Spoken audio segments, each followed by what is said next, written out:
नमस्कार मित्रांनो, शिक्षण विभागाची आणखी एक महत्त्वाची अपडेट आपण या व्हिडिओमध्ये जाणून घेणार आहोत। तर मित्रांनो, शैक्षणिक सत्र 2025-26 येत्या 2 दिवसामध्ये सुरू होत आहे। विदर्भ वगळता आणि विदर्भामध्ये ते 23 तारखेपासून सुरू होणार आहे। तर शाळा स्तरावरची आपली सगळ्यात महत्त्वाची योजना म्हणजे शालेय पोषण आहार योजना या अंतर्गत अत्यंत महत्त्वाची अपडेट, महत्त्वाचा एक शासन निर्णय आपण या व्हिडिओमध्ये जाणून घेणार आहोत। तर मित्रांनो, शालेय पोषण आहार अंतर्गत प्रतिदिन प्रति लाभार्थी दरामध्ये सुधारणा करण्यात आलेली आहे आणि त्याचा शासन निर्णय शासनाच्या शिक्षण विभागाकडून निर्गमित झालेला आहे। तर त्या शासन निर्णयाची संपूर्ण सविस्तर माहिती आपण या व्हिडिओमध्ये जाणून घेणार आहोत। तर नमस्कार, मी राज मेश्राम मराठीशाळा.com या यूट्यूब चॅनलवर पुन्हा एकदा आपलं सहर्ष स्वागत आहे। मित्रांनो, शालेय पोषण आहाराची महत्त्वाची अपडेट असणार आहे। प्रतिदिन प्रति लाभार्थी दरामध्ये सुधारणा करण्यात आलेली आहे। दरामध्ये किती वाढ झालेली आहे याची संपूर्ण सविस्तर माहिती जाणून घेण्यासाठी व्हिडिओला स्किप न करता पूर्ण बघा। चॅनलवर जर नवीन असाल तर चॅनलला सबस्क्राईब करायला विसरू नका आणि व्हिडिओ जर आवडला तर व्हिडिओला लाईक व शेअर करा। चला तर मग सुरू करूया। मित्रांनो, PM पोषण म्हणजे शालेय पोषण आहार अंतर्गत अत्यंत महत्त्वाचा हा शासन निर्णय दिनांक 12 जून 2025ला निर्गमित झालेला आहे। तर बघा, शासन निर्णय दिनांक 12 जून 2025 आणि विषय बघा, प्रधानमंत्री पोषण शक्ती निर्माण योजनेअंतर्गत प्रतिदिन प्रति लाभार्थी दरामध्ये सुधारणा करण्याबाबत। तर अत्यंत महत्त्वाचा हा जो शासन निर्णय आहे हा निर्गमित झालेला आहे। याची संपूर्ण सविस्तर माहिती आता आपण जाणून घेणार आहोत। संदर्भ दिलेले आहे मागील सर्व पत्रांचे।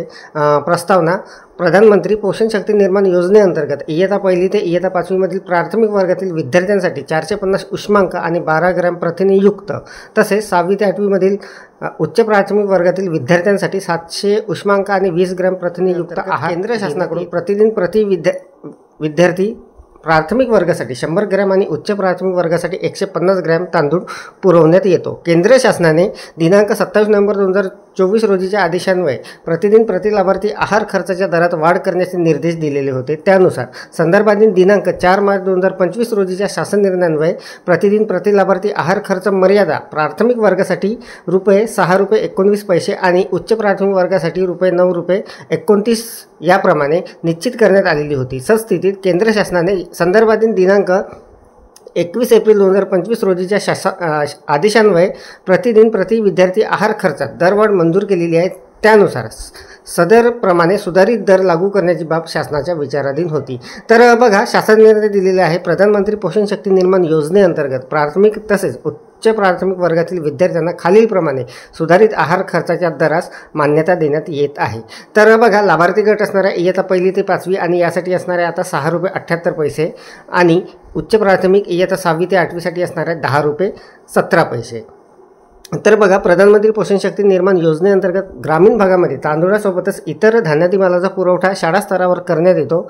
सदर धान्यादी मालापासून आहार बनवण्याची प्राथमिक आणि उच्च प्राथमिक वर्गातील विद्यार्थ्यांसाठी निश्चित करण्यात आलेल्या आहार खर्चाची विभागणी पुढील प्रमाणे करण्यास मान्यता खर्च असणार आहे। याची विभागणी अशा पद्धतीची असणार आहे। तर बघा, लाभार्थी प्राथमिक याचा जो खर्च आहे नवीन ₹6.78 आहे। तर धान्यादी माल पुरवण्यासाठी जो खर्च असणार आहे यामधील तो असणार आहे ₹4.19 आणि इंधन आणि भाजीपाला यासाठी लागणारा जो खर्च असणार आहे तो असणार आहे ₹2.59। त्यानंतर उच्च प्राथमिकसाठी ₹10.17 नियोजन असं असणार आहे। ₹6.29 धान्य माल पुरवण्यासाठी असणार आहे आणि इंधन भाजीपाल्यासाठी ₹3.88 असणार आहे। तर बघा, प्रस्तुत योजनेअंतर्गत नागरी भागामध्ये केंद्रीय स्वयंपाकगृह प्रणालीमार्फत तयार आहाराचा पुरवठा करणाऱ्या यंत्रणांना खालीलप्रमाणे अनुदान देय राहील। प्राथमिक गट प्राथमिक ₹6.78 आणि उच्च प्राथमिक ₹10.17 हे केंद्रीय स्वयंपाकगृहवाल्यांसाठी असणार आहे। सदर दरवाढ दिनांक 1 मे 2025 पासून लागू करावी।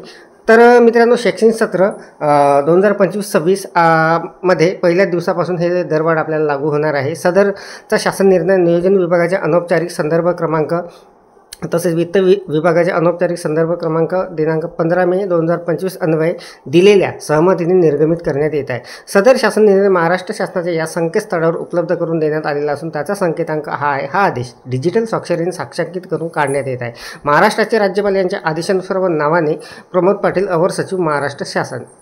तर मित्रांनो, PM पोषण अंतर्गत अत्यंत महत्त्वाचा हा शासन निर्णय निर्गमित झालेला आहे आणि या अंतर्गत प्रतिदिन प्रति लाभार्थी जे दर आहे त्यामध्ये वाढ करण्यात आलेली आहे। वाढ कशा पद्धतीने करण्यात आलेली आहे याची संपूर्ण सविस्तर माहिती आपण जाणून घेतलेली आहे। तर याचा एक व्हिडिओ पुन्हा आपण बघणार आहोत. इंधन भाजीपाला हा जो नवीन खर्च असणार आहे याची सुद्धा विभागणी कशा पद्धतीने होणार आहे. तर सध्या या व्हिडिओमध्ये एवढंच. या शासन निर्णयाची PDF लिंक या व्हिडिओच्या डिस्क्रिप्शनमध्ये देत आहे, तिथे जाऊन आपण डाउनलोड करून घेऊ शकता. व्हिडिओ जर आवडलेला असेल तर व्हिडिओला लाईक करा, शेअर करा आणि शिक्षण विभागाच्या असेच नवनवीन अपडेट जाणून घेण्यासाठी माझ्या मराठीशाळा.com या यूट्यूब चॅनलला सबस्क्राईब करायला विसरू नका. पुन्हा भेटू असंच एका नवीन माहितीसह, नवीन अपडेटसह. तोपर्यंत धन्यवाद.